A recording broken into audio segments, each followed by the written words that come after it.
बिस्मिल्लाहिर्रहमानिर्रहीम। मेरा नाम डॉक्टर अज़हर रहमान रईस है और एक और वीडियो के साथ आपकी खिदमत में हाज़िर हैं। आज का जो वीडियो का मकसद है वो हमारे बनाने का मकसद ये है कि हम लोगों को इस चीज़ के बारे में एजुकेट कर सकें कि लोगों को जो कुर्बानी का मौका है उसके हिसाब से जानवर खरीदते वक्त किन किन चीज़ों का ख्याल रखना चाहिए।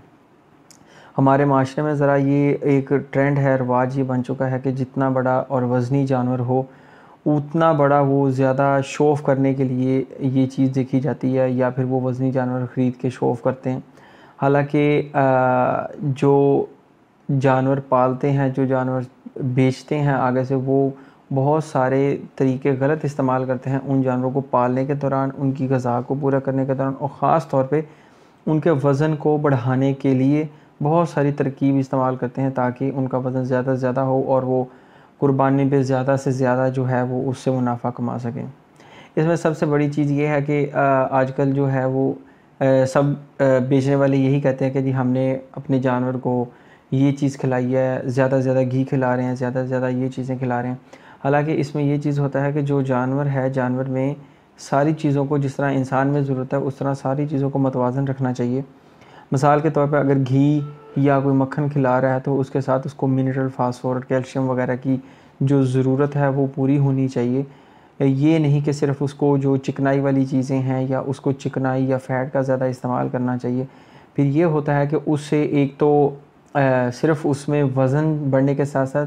जो फ़ैट लेवल है, चर्बी का लेवल है वो बढ़ता है, लेकिन उसमें जो गोश्त है उसकी मिक़दार नहीं बढ़ती। इसके साथ बहुत सारी चीज़ें इस्तेमाल की जाती हैं, इंजेक्शन यूज़ किए जाते हैं स्टीरॉइड्स के। उसके अलावा जो है प्रॉपर ख़ास किस्म की डाइट यूज़ की जाती है, उनको पानी ज़्यादा से ज़्यादा पिलाया जाता है, या फिर उनको जो है मुख्तलिफ़ तरह की जो है अपना डाइट वगैरह ख़ास किस्म की इस्तेमाल की जाती है जिससे वो उनका वज़न ज़्यादा से ज़्यादा बढ़ जाता है। अगर हम स्टडीज़ देखें तो उसमें ये है कि एक नॉर्मल जो जानवर है, बड़ा जानवर, उसका वज़न ज़्यादा से ज़्यादा 6 मन तक होना चाहिए, जो कि आइडियली एक वेट है एक हेल्दी एनिमल के लिए। लेकिन जो उससे ज़्यादा हो जाते हैं उसमें फिर ये होता है कि वो सारा एक अगर हम उसको मेडिकली देखें तो वो फिर एक हेल्दी डाइट में नहीं आता, उसमें फ़ैट का कंटेंट ज़्यादा हो जाता है। फिर ये होता है कि वो बढ़ता रहता है वज़न, लेकिन उसमें सिर्फ़ फ़ैट कंटेंट ज़्यादा बढ़ता है जिसकी वजह से जानवर हैवी से हैवी होता रहता है। इसमें ये होता है कि 4 दांतों तक जो जानवर होते हैं वो अपना वेट गेन करते हैं, उसके बाद मैच्योरिटी की तरफ चल जाते हैं। और कुछ जानवर ऐसे हैं कि जब मैच्योरिटी होती है या उनकी जो आगे वो अफ़ज़ाइश नस्ल के लिए जो जानवर इस्तेमाल होते हैं, जब उनकी ये सलाहियत ख़त्म हो जाती है तो उसके बाद फिर वो ख़ास किस्म की डाइट जब देते हैं तो सिर्फ़ उनका वज़न बढ़ता है, लेकिन उसमें सिर्फ फ़ैट कंटेंट ज़्यादा बढ़ता है। इसी तरह आजकल हम देखते हैं तो जो बेचने वाले हैं मंडी में जाएँ तो ज़्यादा से ज़्यादा वज़न के जानवर, ख़ास तौर पर छोटे और बड़े जानवर जो भी देखें, वो इतने भारी भरकम होते हैं कि वो उनसे अपना वज़न भी नहीं उठाया जाता। वो एक ब्रॉयलर मुर्गी वाला ही हिसाब है, क्योंकि ज़्यादातर जो वेट होता है वो एक जानवर का पिछली टाँगों पे होता है। तो अगर उसकी हड्डियाँ मज़बूत नहीं होंगी, हम उसको चिकनाई की चीज़ें या बाकी इंजेक्शन लगाते रहेंगे तो उससे सिर्फ़ उसकी बल्क बढ़ेगा, लेकिन उसका जो स्ट्रक्चर है, उसका जो जिसने उसको सपोर्ट करनी है वो नहीं बढ़ पाएगा, जिसकी वजह से वो जानवर कमज़ोर होता जाएगा। या फिर इससे ये होता है कि मैदे बड़े हो जाते हैं, इन जो जानवर होता है वो ज़्यादा से ज़्यादा खाता है, उसकी भूख बढ़ जाती है, इम्यूनिटी उसकी बहुत कमज़ोर हो जाती है। भूख बढ़ने के साथ जब वो ज़्यादा खाता है तो फिर ये होता है कि मैदा जो है वो फेफड़ों के ऊपर वज़न डालता है। जब वो वज़न डालता है तो फिर गौर करें तो जो ज़्यादा वज़नी जानवर होते हैं तो जब वो बैठते हैं तो वो या तो ज़्यादा फिर लेट जाते हैं, क्योंकि उनको सांस लेने में दुश्वारी होती है। जब भरा हुआ पेट हो, मैदा फिर ख़ास तौर पे फेफड़ों के ऊपर वज़न डालता है, जिससे ये मसाइल पैदा होते हैं और जानवर जो है ये चीज़ें बर्दाश्त नहीं कर पाता, और जब वो फिर सांस लेने के लिए उसको लेटना पड़ता है, ज़्यादा देर खड़े नहीं हो पाता, खड़े होता है तो उसको खड़ा होने में बहुत सारी मुश्किलात पेश आती हैं। और जैसे कि आजकल न्यूज़ में भी चल रहा है कि उनको बीमारी का शिकार ज़्यादातर जानवर हैं जो कि बेचने वाले धोखे के साथ बेचते हैं। उससे ये होता है कि फिर आगे वो गोश्त में भी उसी तरह की बीमारियां जो है इंसानों को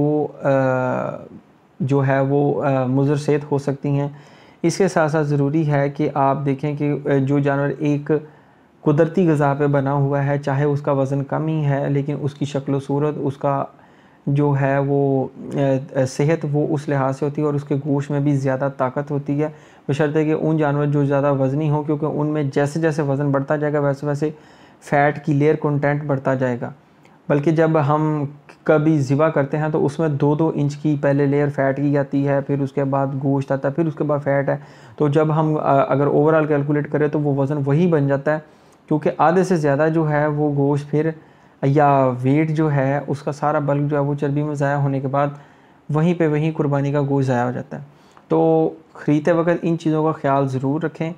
अपना कुदरती ग़िज़ा पे बने हुए जानवरों को जो है वो ख़रीदें और इनको ज़्यादा बेहतर यही रहता है, क्योंकि जो इंजेक्शन पे पले हुए या बाकी चीज़ों पे मस्नूई ग़िज़ा पे पले हुए जानवर होते हैं उनको बहुत सारी बीमारियाँ, जिगर का बढ़ना, मैदे की ख़राबी, फेफड़ों की ख़राबी, हार्ट की डिजीज़ भी पैदा हो चुकी होती हैं। तो जब हम खाते हैं तो वो फिर मुज़र सेहत होता है और इंसानों को भी बहुत सारी बीमारियों का बायस बनता है। इसलिए ज़रूरी है कि ख़रीदते वक़्त इन चीज़ों को मद्देनज़र रखा जाए, ताकि हम जो हम सुन्नत इब्राहिमी को अदा कर रहे हैं उसमें हमें किसी किस्म का नुकसान ना हो और हम अच्छे तरीके से वो चीज़ें जो हैं फ़ॉलो करते हुए सुन्नत इब्राहिमी को अच्छे तरीके से अदा कर सकें। इसके बारे में अगर किसी किस्म की इन्फॉर्मेशन और चाहिए या आप लोग चाहते हैं कि किसी और टॉपिक पे हम वीडियो बनाएं, तो काइंडली कमेंट में अपनी राय का इज़हार ज़रूर करें। इस वीडियो को ज़्यादा से ज़्यादा शेयर करें, ताकि जिन लोगों को इन चीज़ों का इल्म नहीं है उन चीज़ों को भी इस चीज़ का इल्म हो सके। तब तक के लिए अल्लाह हाफ़िज़।